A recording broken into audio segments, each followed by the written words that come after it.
Back in January, I did a video on how to keep Windows XP mostly safe in the modern day after Microsoft's official end-of-life date. Now, in that video, I also said that I would make a similar video about Windows 7. And I have since, for the purpose of this video, acquired this Gateway netbook, which is basically just an Acer Aspire 1, basically with the Gateway branding. And also because Gateway, which was, as many of us know, 90s, early 2000s kids, no, Gateway was a very renowned brand in the 90s and early 2000s. They were originally called Gateway 2000 to cater to the Y2K problem that was going around or being circulated at the time. And so, in recent days, Acer, the parent company that bought Gateway, has brought back the Gateway branding. And this laptop was manufactured a decade and a half ago and shares the same chassis design as the Acer Aspire 1, but has Gateway branding. But basically, I went ahead and reinstalled Windows 7 on here. Now, the only difference was the edition. I installed Windows 7 Home Basic on here instead of Starter Edition, because Starter Edition is absolute garbage.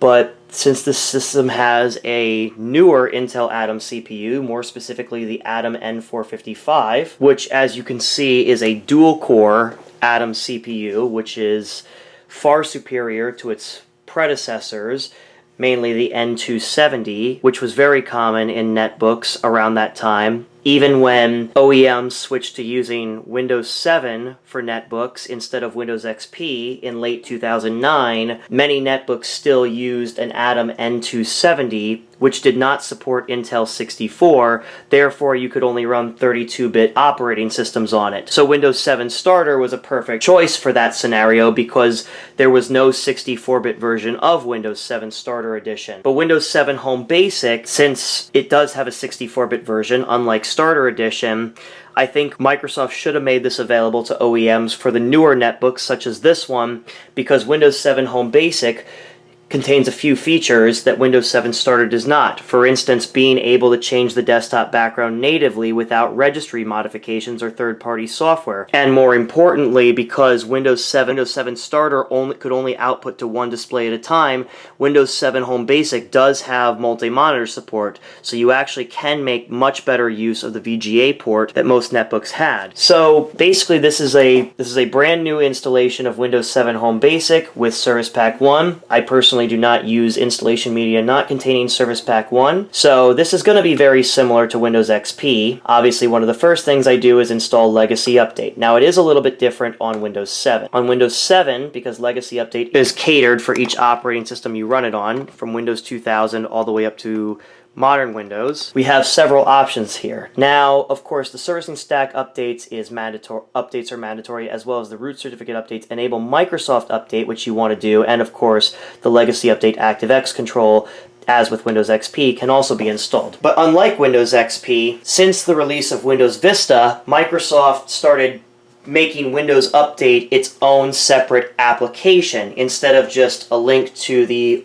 former Microsoft Update webpage, which was used in Windows 2000, Windows XP, and Windows 9X, except for Windows 95, because it was released prior to the official Microsoft Update website's launch with Windows 98. So Legacy Update does install the prerequisite updates, such as certain servicing stack updates and SHA-2 code signing support updates, which Microsoft did officially release these updates for Windows 7. And basically what Legacy Update does is it installs the absolute bare minimum updates required to correct Windows Update, the application that is, from throwing an error saying that it can't check for updates. The main update responsible for this is the SHA-2 code signing support update, and also the updated root certificate trust list, because without these updates, Windows Update is not able to reach Microsoft's update servers and the Microsoft Update website. And Legacy Update also redirects it to its recent archived version of the Microsoft Update catalog. Basically, you'll see a very similar process to Windows XP. A couple things of note is that Windows 7 obviously has considerably better modern application support. For instance, the latest version of AVG, unlike in Windows XP, where you can only run up to the 18.8 client, but you can still receive definition updates, Windows 7 does allow you to run the latest anti-malware client. So you actually have much better antivirus support on Windows 7 than you do with Windows XP. So if you have a PC that has at least, say, a Core Duo or a Pentium D era processor, then you might want to consider going with Windows 7 as opposed to XP, unless you absolutely need full native Windows XP support. Another thing of note is that Windows 7 has what is called XPDM compatibility mode.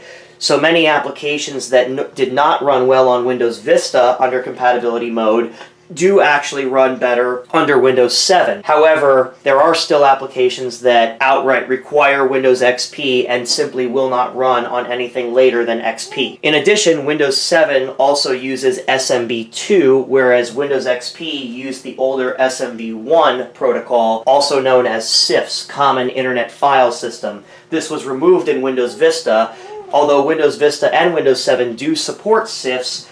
By default, they use SMB 2.0. So if you have a modern SMB server like me, running Windows Server 2008 R2 or later, you will not run into an issue where you're unable to access an SMB server like you do on Windows XP, because by default, Windows Vista and Windows 7 use SMB 2 and block SMB 1 when fully patched. So unlike Windows XP, Legacy Update will restart the computer and will boot into the system account. The reason for this is because, starting with Windows Vista, the Windows Update process changed significantly, in which Windows has to configure updates from a file called pending.xml. This obviously has the updates cached because in Windows Vista and later, the Windows Update model underwent significant changes.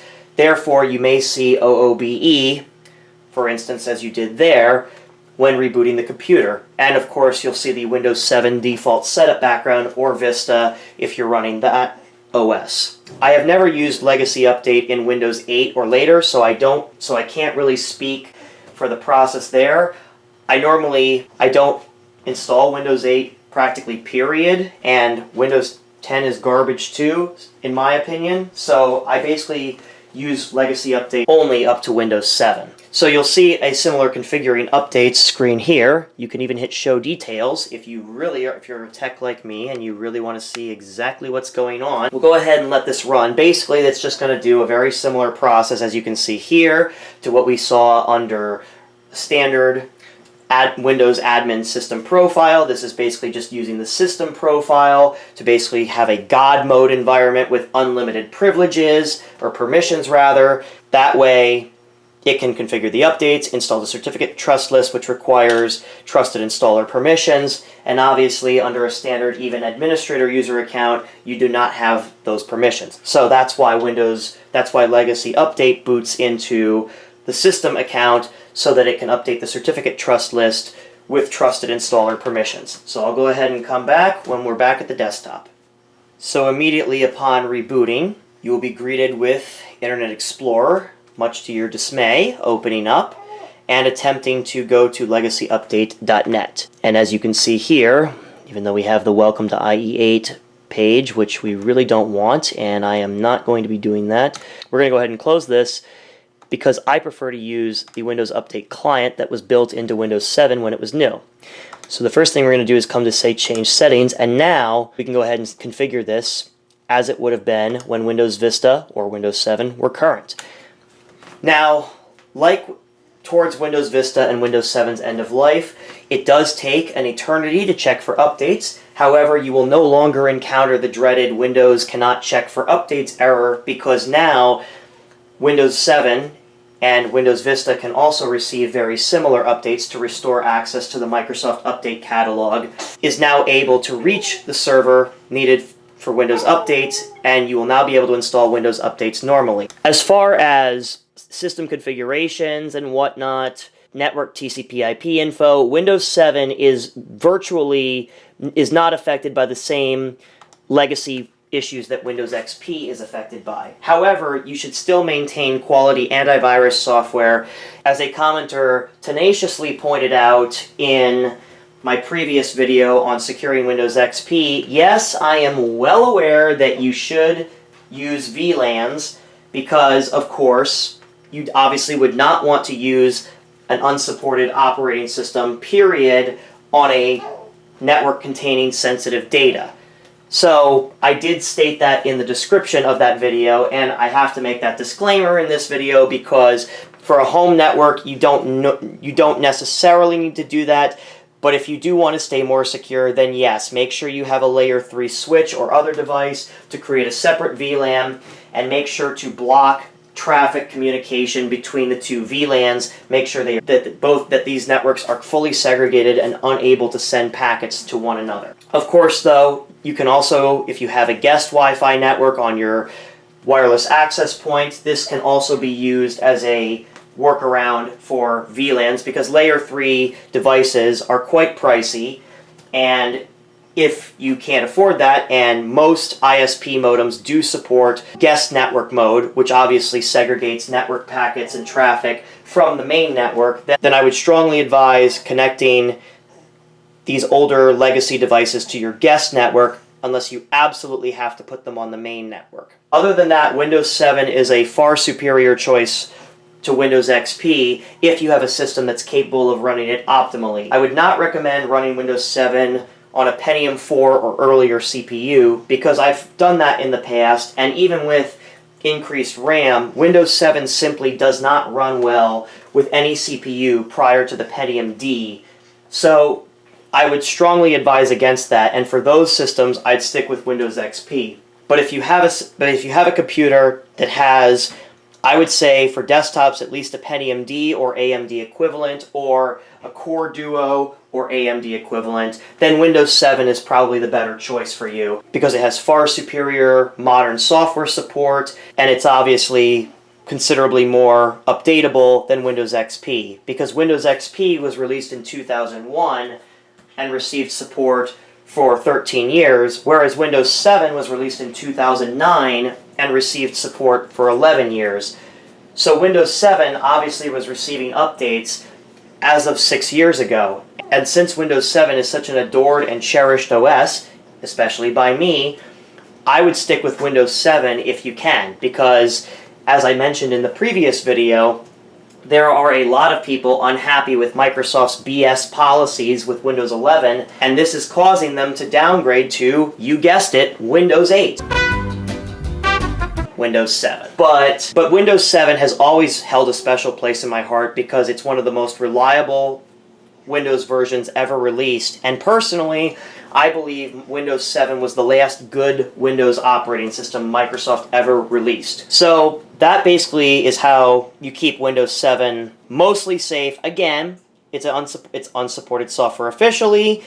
This is not a class tutorial. This is simply how I do it. And personally, if I have a system that's capable of running Windows 7 and I have no explicit reason to put XP on it, then I definitely install Windows 7. The other reason Windows 7 and Vista, because I am not one of those folks who hated Vista, except for RTM. Windows Vista and Windows 7 have considerably better 64-bit support, whereas Windows XP, while there was Professional x64 Edition, there was very lackluster support for it because it was the early days of 64-bit computing.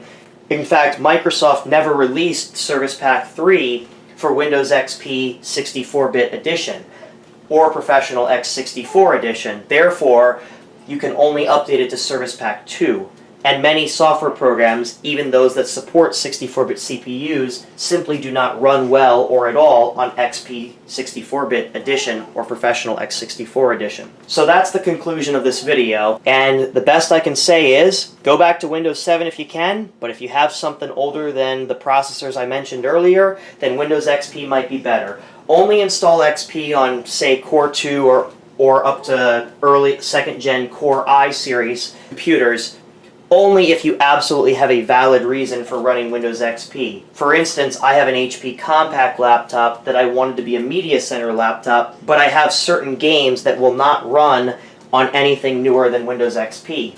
Even though it's a Core 2 Duo system with 2 gigs of RAM, I'm keeping that system on Windows XP because there's also HP OEM software that will not run on Windows Vista or later. So In that case, the system is best kept at Windows XP. That's the end of this video. If you like the video, please give it a thumbs up. They help out a lot. Subscribe if you want to see more. And as always, I'll see you guys later.